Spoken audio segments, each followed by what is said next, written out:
ही प्रकरणं राजकारण्यांच्या सोयीप्रमाणे बाहेर येतात असं राज ठाकरेंनी म्हटलंय। कुणाची तरी वत्ती लावण्यासाठी ठेवणीतल्या गोष्टी बाहेर काढल्या जातात असं राज ठाकरेंनी म्हटलंय। तर महाराष्ट्राच्या मातीशी एकरूप होणारे गुजराती हवेत, महाराष्ट्राच्या मातीवर डोळा ठेवणारे गुजराती नकोत असं राज ठाकरेंनी म्हटलंय।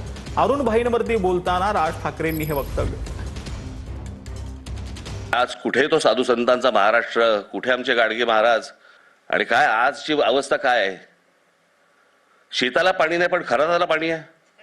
कोणतरी आला खरात, शेताला पाणी नाही मिळत, आमच्याकडे इरिगेशनची बोंब पण खरातला पाणी भरपूर। ही महाराष्ट्राची अवस्था। ही प्रकरण राजकारणाच्या सोयीप्रमाणेच बाहेर येतात, वाईट म्हणून बाहेर नाही येत। आता कोणाची तरी बत्ती लावायची, कोणाची तरी वाट लावायची म्हणून ठेवणीतल्या ज्या असतात गोष्टी, त्या ठेवणीतल्या गोष्टी परत त्यावेळेला बाहेर काढायच्या। आज मी पहिल्यांदा अरुणभाईंबरोबर मी व्यासपीठावरती मी आज पहिल्यांदा बसलो आहे। मी जेव्हा राजकारणामध्ये नव्हतो तेव्हापासून मी अरुणभाईंना बघत आलो, त्यांच्याबद्दल वाचत आलो, पाहत आलो। या महाराष्ट्राच्या मातीशी एकरूप होणारे गुजराती आम्हाला हवेत। या महाराष्ट्राच्या जमिनीवरती डोळा ठेवणारे गुजराती नकोयत। उद्या संसदेत नारी शक्ती सुधारणा विधेयक सादर होणार आहे।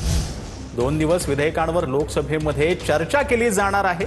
या विधेयकामध्ये लोकसभा विधानसभेत महिलांसाठी 33% जागा राखीव ठेवण्याचा प्रस्ताव आहे।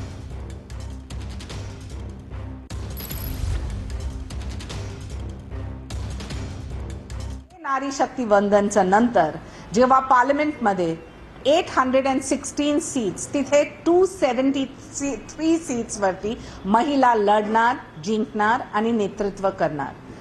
मला वाटते की आम्ही प्रदेशच्या बघितलं तर आता 390 MLAs आहे पूर्ण देशमध्ये, आणि ते संख्या पण 33% वरती जाईल। आम्ही धन्यवाद देते आमचे लाडके नेते आदरणीय एकनाथ शिंदे साहेबांना, कारण त्यांनी आम्हाला हे संधी दिलं की आम्ही पण दिल्लीला जाऊ, ऐकू आणि भाग घेऊ हे नारी शक्ती वंदनला घेऊन। ही जी भूमिका आहे म्हणजे काहीतरी खुसपट काढायचं, आणि हे अतिशय पवित्र आणि मंगल जे काही राज्यामध्ये देशामध्ये चाललंय त्याला गालबोट लावण्यासारखं आहे। ही देशातल्या 50% महिलांच्या मातृशक्तीच्या विरोधातली भूमिका आहे असं म्हटलं तर ते चुकीचं ठरणार नाही। काँग्रेस मात्र त्यामध्ये रोडा कुठेतरी अडकवते, कुठेतरी अडचणी निर्माण करते। ही देशातली मातृशक्ती कधी विसरणार नाही, आणि मी तर याचा कड्या शब्दामध्ये निषेधच करीन।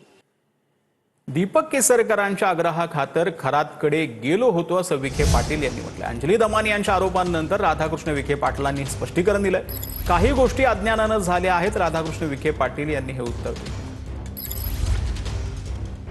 त्यानंतर मला म्हटलं आपल्या एका ठिकाणी जाऊन यायचं देवालयामध्ये, आणि ते दीपक केसरकरांचा फार आग्रह होता त्यांना, तुम्ही गेलं पाहिजे म्हणून। आम्ही गेलो सर्वजण। मला वाटतं आता तो सुद्धा एखाद्या भावनेचा प्रश्न असतो, आपण एखाद्यावर भक्ती दाखवतो। अशा अनेक भोंदूबाबांची उदाहरणं समोर यायला लागलेली आहेत टप्प्याटप्प्याने। अनेक लोकांची फसवणूक त्यामुळे झालेली आहे। त्या काही गोष्टी अज्ञानानं होतात। बहुतेक ही सुद्धा एक चूक त्यांची जी घडली ही अज्ञानानं झालेली, याच्यात काही माहीत असतं तर कोणीच गेलं नसतं। तर दादांच्या घराबाहेर वानामती झाली तेव्हा खरात ठाण्यात होता असं दमानी यांनी म्हटलं। 17 तारखेला रात्री आणि 18 तारखेला पूर्ण दिवस खरात ठाण्यात होता असं अंजली दमानी यांनी म्हटलंय।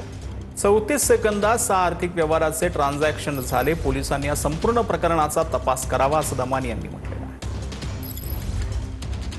आता आणि एक महत्त्वाची माहिती म्हणजे ज्या दिवशी अजित पवारांच्या घराच्या बाहेर म्हणजे बारामतीच्या घराच्या बाहेर जेव्हा भानामतीचे प्रकार झाले, त्या 17 तारखेला रात्री खरात हे ठाण्यात आले होते। 18चा पूर्ण दिवस ते ठाण्यात होते, आणि 34 सेकंदामध्ये 6 फायनान्शियल ट्रान्झॅक्शन झाले, जे 6 फायनान्शियल ट्रान्झॅक्शन 34 सेकंदांमध्ये। आणि त्या सगळ्याचा जे याच्यावर आपल्याला दिसतंय की हे जेव्हा झालं तेव्हा खरात ठाण्यात होते, ठाणा वेस्टला एका रेस्टॉरंटमध्ये बसलेले होते। आता याची चौकशी काय, त्याचं गूढ काय हे पोलिसांनी उलगडायचं आहे। दादांचा अपघात अत्यंत दुर्दैवी होता। आम्हाला सगळ्यांना त्याचं दुःख आहे। आणि त्याला कोणीही जबाबदार असेल तर त्याला सोडलं जाणार नाही, हे मुख्यमंत्री महोदयांनी स्वतः सांगितलेलं आहे. त्याच्यामुळे इतर लहान मोठ्या लोकांनी याच्यावर काहीतरी स्टेटमेंट करत राहणं आणि त्याची उत्तरं मी देणं हे योग्य नाही असं मला वाटतं. मी सुद्धा पक्षाचा मुख्य प्रवक्ता आहे आणि त्याच्यामुळे जबाबदारीने मी सुद्धा विधानं केली पाहिजे.